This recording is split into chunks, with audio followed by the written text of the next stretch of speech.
You know what I mean? It just doesn't add up to me. What doesn't add up? That you live in Mississippi, you have a house in Altus, and your vehicle's registered in Duke. Right. Have you had a lot of bad interactions with law enforcement? Because you're shaking really, really bad. I watch a lot of police videos on YouTube all the time. Well, you can't watch them. And you the gotta take those into interactions context. that's got bad nerves to begin with, but obviously it gets worse when I'm dealing with police. Because I'm trying to explain this warning to you, you're shaking like a leaf on these trees with the wind blowing through it. Can I ask you? Yes, sir. Do you have any guns, knives, drugs, anything illegal in the vehicle? Would you mind if I searched the vehicle? Hello, and welcome back to Legal Dissent, where we evaluate your constitutional rights before they're taken away. Thank you so much for joining us, and as always, if you enjoy our content, please do consider subscribing, liking the video, and interacting with us in the comments below. It really does help the channel a lot in the YouTube algorithm. Today we are evaluating a video submitted by a subscriber that shows the cell phone footage of a driver who was pulled over in Altus, Oklahoma for having a cracked windshield, and the police try to use his nervousness as an excuse to search the vehicle. As always, links to the original channel, video, case law, statutes, and any other sources we use are located in the description below. Pete Stanfield was driving as he is pulled over for having a cracked windshield. Pete begins recording after his first interaction with the officer and begins recording about 30 minutes into the stop. A second police officer then approaches the driver's window. So, Peter? Yes, sir. Where are you guys staying at whenever you're up here in Oklahoma, or over here in Oklahoma? My old boss has a house in Duke. In Duke? Yeah. That's why the vehicle tags are registered in Duke? Right. I mean, I could have just as well used this Kennedy address, but I haven't lived there in a few years. And I'm having a hard time. I haven't lived in that Kennedy house in a few years, and the house is kind of run down, so I prefer not to even have mail go there. It's kind of a rundown neighborhood, too. Yeah. I'm just curious as to why it just doesn't, you know what I mean? It just doesn't add up to me. What doesn't add up? That you live in Mississippi, you have a house in Altus, and your vehicle's registered in Duke. Right. I bought the car in Oklahoma. You bought the car in Oklahoma? Yeah, Enid. Okay, well, so that would be, that'd be logical as to why it's registered in Oklahoma. Yeah. But it just not adding up to me, that's all. Okay. Well, I mean, I don't really need to. It's America. I'm free to travel anywhere in the country. I don't understand what doesn't add up. I mean, it's not like I crossed a border or something. I mean, no. What doesn't add up? That's what I'm saying. I've lived off and on in Altus for 15 years. Yeah, I see that. Yeah.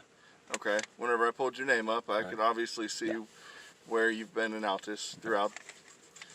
Okay, because he said he didn't find no history on me here. The other guy. Right. Yeah. So you're saying that you see that I've been there? Okay. Because I seen where there was an interaction between you and another officer here in Altus on, what was it, Judy?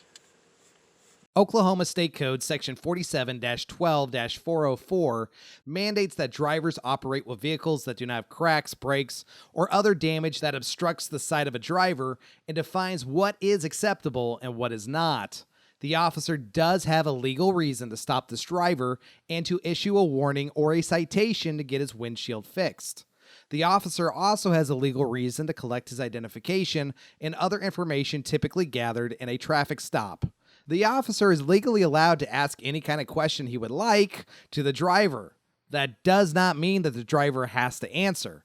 It is not illegal for a person to own multiple real estate properties or to have addresses in multiple states. This is fairly common and is not suspicious at all. The issue for the officer is that this guy has had previous encounters with law enforcement. He's behaving nervously and does not come across to the officer as someone who would own multiple properties. That is, this officer most likely is subjecting the driver to a socioeconomic bias. Therefore, in the officer's mind, he must be up to something nefarious. All right.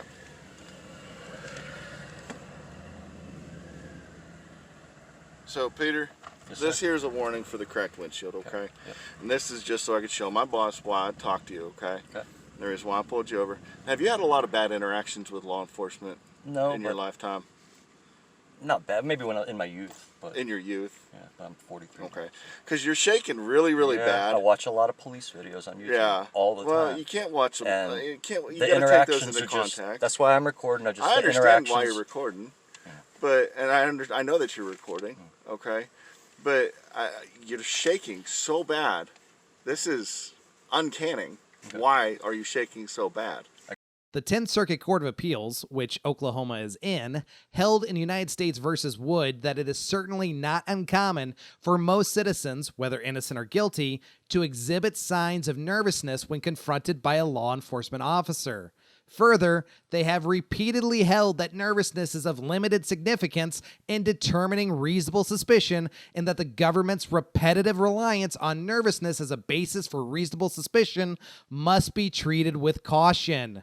Being nervous around the police is not probable cause. It's not reasonable suspicion. It is perfectly common and normal and cannot be used as a reason to detain you, to search you, or to arrest you. There are so many legitimate reasons why someone would be shaking and exhibiting physical displays of nervousness around police that it should not even be mentioned.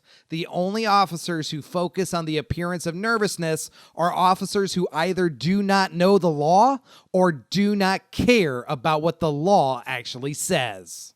I got bad nerves to begin with, but obviously it gets worse when I'm dealing with police. Because I'm trying to explain this warning to you. You're shaking like a leaf on these trees with the wind blowing through it. Up next, watch this officer detain the leaves for failing to cooperate and being nervous. Okay.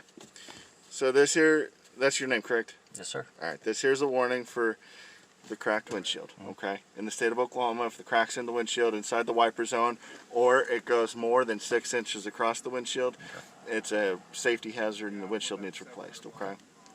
So, when I first got the car, I figured I might get pulled over for it, and then I just got so used to it, I forgot about it. Right. And that's just something that I like to make sure it gets fixed, because I've seen them actually collapse in on people. Really? Yeah. So, this here, there's no fine, no court date, nothing like that. Okay. No, you don't have to sign. Okay. Like I said, this is just so that way you know that you got pulled over, right. And I can the electronic version. I've been so warned. That way I can show right. And that you've been warned about your windshield, okay? The electronic version, so I can show my boss why I pulled you over, what it is we talked about, okay? There's your that bag. Okay. Here's your driver's license and your insurance bag. Okay? My question: do I need to get it taken care of soon then? Since Absolutely. I've already gotten a warning now, I'm in the books. Yeah, absolutely. I could probably get pulled over today or tomorrow and actually get a ticket for it. Right.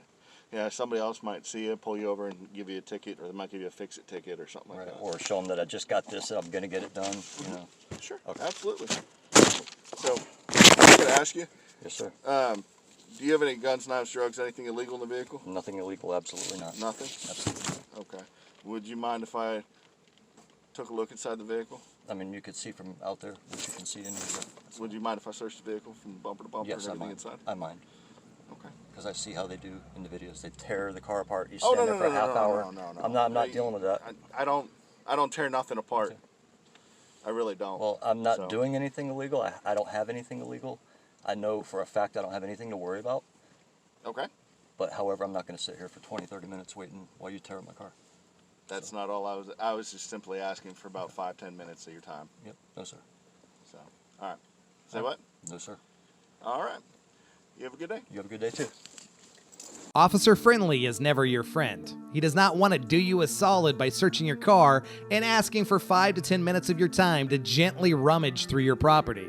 There is absolutely no reason ever that you should consent to any type of search by a police officer. There is no positive, no benefit to be gained by voluntarily relinquishing your rights and allowing the government to intrude into your personal life. Well done to Pete for telling him in a calm and professional manner that he does not want the officer to search his car. You have no obligation to be inconvenienced by a nosy officer wanting to find something to arrest you for. What do you think? Do you have videos you would like us to evaluate? Please contact us. All of our information is in the description below, or you can let us know in the comments. Remember that no matter who you are, you absolutely have value and you have rights. Do not be afraid to use them. We'll see all of you next time right here on Legal Dissent.